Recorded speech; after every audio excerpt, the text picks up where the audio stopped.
তাহলে আজকে যে ক্লাসটা হচ্ছে সেটা হচ্ছে আমাদের পাওয়ার সিস্টেমের রিভিশন ক্লাস। ঠিক আছে, আগের যে দুটো ক্লাস হয়েছে ঠিক আছে সেখানে আমরা সার্কিট থিওরি আর মেশিনের রিভিশন করেছিলাম। আজকে আমরা পাওয়ার সিস্টেমের রিভিশনটা করব। ঠিক আছে, এবার পাওয়ার সিস্টেমে যদি আমি আরআরবি জে সিলেবাসের কথা বলি, পাওয়ার সিস্টেমে অনেক কিছু আরআরবি জে তে নেই। যেমন আমরা ফুল কোর্সের ক্লাসে অনেক কিছু বেশি পড়েছিলাম। ঠিক আছে, পাওয়ার সিস্টেম স্টেবিলিটি কন্ট্রোল এই সমস্ত বিষয়গুলো পুরোপুরি আমরা বাদ দিয়ে দিয়েছে। ঠিক আছে, তো আমরা সেই অনুযায়ী একটু দেখবো। আমাদের নোটটার মধ্যে অনেকটাই আছে। চলো তাহলে শুরু করা যায়।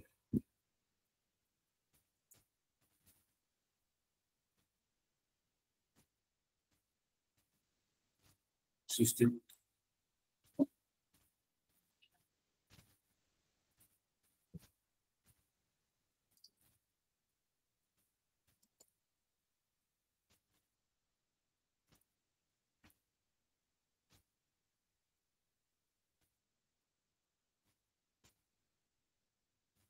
প্রথমে দেখো সিলেবাসটা দেখে নাও। সিলেবাসটা যেটা আছে সেইখানে মানে বেসিক পোর্শন গুলো রয়েছে। ঠিক আছে, পাওয়ার সিস্টেমের খুব একটা ডিটেলসে নেই, অনেক চ্যাপ্টার বাদ আছে। তো প্রথমে আমি ট্রান্সমিশন এন্ড ডিস্ট্রিবিউশন সিস্টেম থেকে শুরু করছি। তোমরা অবশ্যই পাওয়ার সিস্টেম জেনারেশন পোর্শনটা পড়বে।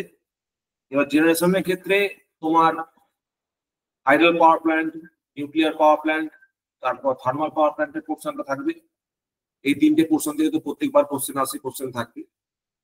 আর ওইদিকে আমাদের নন কনভেনশনাল এনার্জির মধ্যে সোলার এনার্জি, উইন্ড এনার্জি আর বায়োমাস এনার্জি, এই তিনটেকে কিন্তু তোমাদের পড়তে হবে। তিনটে 6টা টপিক আমাদের কিন্তু একটু স্টাডি করতে হবে। তো basics of transmission distribution system দিয়ে শুরু করা যাক।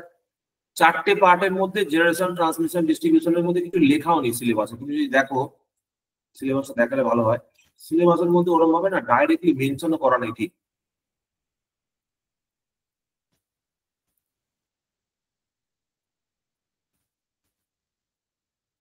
সিলেবাসের মধ্যে দেখো খালি এইটুকু লিখেছে, different types of power station, বা সেইটুকু, আর কিছু লেখা নেই। ঠিক আছে, তো আমাদের মেজর পোর্শনটা হচ্ছে আবার ইভেন ট্রান্সমিশন ডিস্ট্রিবিউশন সম্বন্ধে জাস্ট এইটুকু লিখেছে, ভেরিয়াস ট্রান্সমিশন ডিস্ট্রিবিউশন সিস্টেমস। তো শুরু করা যাক, ট্রান্সমিশন ডিস্ট্রিবিউশন দিয়ে শুরু করা যাক। প্রথম কথা হচ্ছে দেখো, প্রথম যে কোশ্চেনটা সবার মনে আসবে সেটা হচ্ছে ট্রান্সমিশন এবং ডিস্ট্রিবিউশন করার ক্ষেত্রে ট্রান্সমিশনের আমাদের ফার্স্ট এন্ড ফরমোস্ট ক্রাইটেরিয়া হচ্ছে ভোল্টেজ। যখন আমাকে ট্রান্সমিশন করতে হয় পাওয়ারকে, তখন it must be done at a higher voltage. High voltage করলে সুবিধা কি হয়? হায়ার ভোল্টেজে পাওয়ার ট্রান্সমিশন করলে কি সুবিধা হয়? লস কম হবে স্যার। লস কম হয়, আর লস কম হয় একটা। আর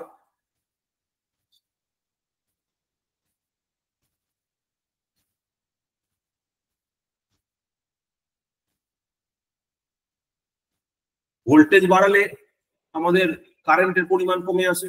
কারেন্ট কমলে আমি যে কন্ডাক্টরটা ব্যবহার করবো তার ক্রস সেকশনাল এরিয়া রিডিউস হয়ে যাবে। দেখো এখানে এই কথাটা বলা হয়েছে, always prefer at high voltage transmission. কেন? If power is constant, if the operating voltage is increase by m times, m গুণ যদি আমি অপারেটিং ভোল্টেজটা বাড়াতে পারি তাহলে কারেন্ট কি হবে? It will be decrease by 1 by m times. In turn power loss will be decrease by 1 by m square times. ঠিক আছে, that means efficiency will improve and it will become an economical system. Transmission line analysis করার জন্য আমাকে transmission লাইনের parameter গুলোকে পড়তে হবে, inductance, capacitance parameter গুলোকে জানতে হবে, রেজিস্ট্যান্স, রেজিস্টিভ কম্পোনেন্ট গুলো জানতে হবে। পারফরম্যান্স মানে হচ্ছে short transmission, long transmission, medium transmission লাইনের সম্বন্ধে পড়তে হবে। ট্রানজিয়েন্ট ফেনোমেনা এবং পাওয়ার ফ্লো ইকুয়েশন সম্বন্ধে জানতে হবে। এইগুলো আমাদের সিলেবাসের মধ্যে এখানে আপাতত নেই। ট্রান্সমিশন লাইন প্যারামিটার বলতে তুমি যদি দেখো, ইলেকট্রিক্যাল প্যারামিটারের মধ্যে আরএলসি রয়েছে, মেকানিক্যাল প্যারামিটারের মধ্যে লেন্থ, ক্রস সেকশন রয়েছে। কেমিক্যাল প্যারামিটার বলতে এখানে বোঝানো হচ্ছে যে সমস্ত কিছু, কোন ধরনের মেটেরিয়াল তুমি ব্যবহার করছো। অ্যালুমিনিয়াম আমরা ব্যবহার করে থাকি সেটা। এবার রেজিস্ট্যান্স কে তুমি যদি দেখো, রেজিস্ট্যান্স কে আমরা কিভাবে রিপ্রেজেন্ট করি, R is equal to rho L by A। আর একটা ফর্মুলা কি আছে, R2 equal to R1 into 1 plus alpha delta t, তাই তো? এটা হচ্ছে টেম্পারেচার সেন্সিটিভ, মানে উইথ ইনক্রিজ ইন টেম্পারেচার আমরা একটা মেটেরিয়ালের রেজিস্ট্যান্স ইনক্রিজ করে, তাই তো? সেটাকে কাজে লাগিয়ে করা হয়। কনসেপ্ট অফ স্কিন এফেক্ট নিয়ে আসা হয়েছে। স্কিন এফেক্ট এর জন্য যে রেজিস্ট্যান্সটা হয়, রেজিস্ট্যান্স উইথ স্কিন এফেক্ট যদি হয়ে থাকে তাহলে R0 ইন্টু MR বাই 2 এইভাবে লেখা হয়, যেখানে R0টা হচ্ছে রেজিস্ট্যান্স উইদাউট স্কিন এফেক্ট, এমটা হচ্ছে একটা ফ্যাক্টর, এমআরটা হচ্ছে এমটা হচ্ছে একটা ফ্যাক্টর, আর আর হচ্ছে radius of the conductor divided by 2, যেখানে এমটাকে কিভাবে লেখা হচ্ছে mu into omega by rho, ঠিক আছে? Resistance is increased due to skin effect. Skin এফেক্টের ফলে কি হচ্ছে, আলটিমেটলি রেজিস্ট্যান্সের পরিমাণটা আমাদের বেড়ে যাচ্ছে। Skin effect is proportional to the frequency and mu, ফ্রিকোয়েন্সির সঙ্গে প্রপোর্শনাল হবে আর মিউ এর সাথে প্রপোর্শনাল হবে। এখানে একটা প্রশ্ন হচ্ছে যে স্কিন এফেক্ট কাকে বলে, হোয়াট ইজ স্কিন এফেক্ট? কার মনে আছে বলো, what is skin effect? Sir মানে ইন্ডাকটেন্সের মানে যে একটা কন্ডাক্টরের চারিদিকে যে ম্যাগনেটিক ফিল্ড ক্রিয়েট হয়, তার জন্য প্যারালালি যদি আরো ওর সাথে আরো কোনো কন্ডাক্টর প্যারালালি যায়, তাহলে ওদের মানে যদি সেম ডিরেকশনে ফ্লো করে, না না, তাহলে এটা ফেরান্টি এফেক্ট বলছো। ওটা নয় স্যার, ওটা হচ্ছে প্রক্সিমিটি এফেক্ট। মানে স্যার বলছি প্রক্সিমিটি এফেক্টটা একটা স্কিন এফেক্টই হয়। স্কিন এফেক্ট সবাই নিজেরটা বলবে, এক মিনিট, সবাই নিজেরটা বলবে, ঠিক আছে? ওকে বলতে দাও, তুমি বলো। মানে স্যার মানে স্কিন এফেক্টে স্যার রেজিস্ট্যান্স যেটা মানে সেইটা বেড়ে যায়, মানে আমি যেটা বললাম ওরা যেটা বললো স্যার প্রক্সিমিটি এফেক্ট একটা স্কিন। তুমি তোমারটা বলো। না না স্যার, আমি ওইটাই বলছি, মানে প্রক্সিমিটি এফেক্ট একটা স্কিন এফেক্টের একটা ধরন, মানে দুটোই স্কিন এফেক্টের মধ্যেই পড়ে। ঠিক আছে, তারপরে কি বলছিলে বলো। দ্যাট স্কিন এফেক্ট হচ্ছে কারেন্টটা হচ্ছে ইনার মানে কন্ডাক্টরের ইনার সারফেসের মধ্যে দিয়ে ফ্লো হওয়ার যে টেন্ডেন্সি, সেইটাই হচ্ছে স্কিন এফেক্ট। বাস তুমি ছেড়ে দাও, এবার পরের জন্য আর কি বলবে বলো। স্যার অল্টারনেটিং কারেন্টের কোনো কন্ডাক্টরের সারফেস দিয়ে ফ্লো হওয়ার যে টেন্ডেন্সি, সেইটাকে বলা হচ্ছে স্কিন এফেক্ট। এই তিনটে স্টেটমেন্টের মধ্যে অর্পণের স্টেটমেন্টটা ঠিক, ঠিক আছে? এবার ব্যাপারটা হচ্ছে হঠাৎ করে সারফেস দিয়ে কেন কারেন্ট ফ্লো হচ্ছে?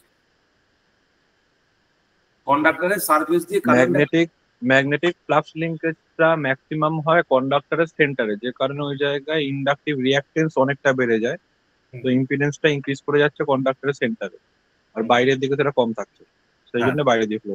মানে যদি আমি একটা কন্ডাক্টরকে ভাবি, সেই কন্ডাক্টরের রিঅ্যাকটেন্সটা, ইন্ডাকটিভ রিঅ্যাকটেন্সটা যত সেন্টারের দিকে যাব সেটা তত বাড়তে থাকে। তাহলে ইন্ডাকটিভ রিঅ্যাকটেন্স যদি বাড়ে সেন্টারের দিকে, তাহলে কারেন্ট অটোমেটিক্যালি চেষ্টা করবে কি বাইরের দিক দিয়ে ফ্লো করে। তো এইটাই হচ্ছে স্কিন এফেক্ট। কন্ডাক্টরের হোল ক্রস সেকশনের মধ্যে দিয়ে কারেন্টটা ফ্লো না হয়ে কন্ডাক্টরের বাইরের দিকে আউটার সাইড দিয়ে কারেন্টের ফ্লো হওয়ার টেন্ডেন্সিটাই হচ্ছে স্কিন এফেক্ট, ঠিক আছে? আচ্ছা, এখানে ইন্ডাকটেন্স সম্বন্ধে পড়েছি। ইন্ডাকটেন্সের দুটো কম্পোনেন্ট দেখিয়েছি, একটা হচ্ছে ইন্টারনাল কম্পোনেন্ট, একটা হচ্ছে এক্সটার্নাল কম্পোনেন্ট। এই ইন্টারনাল কম্পোনেন্টটা মানে হচ্ছে যদি কোনো একটা কন্ডাক্টরের মধ্যে দিয়ে কারেন্ট যায় তাহলে তার চারিদিকে একটা ফ্লাক্স তৈরি হয়,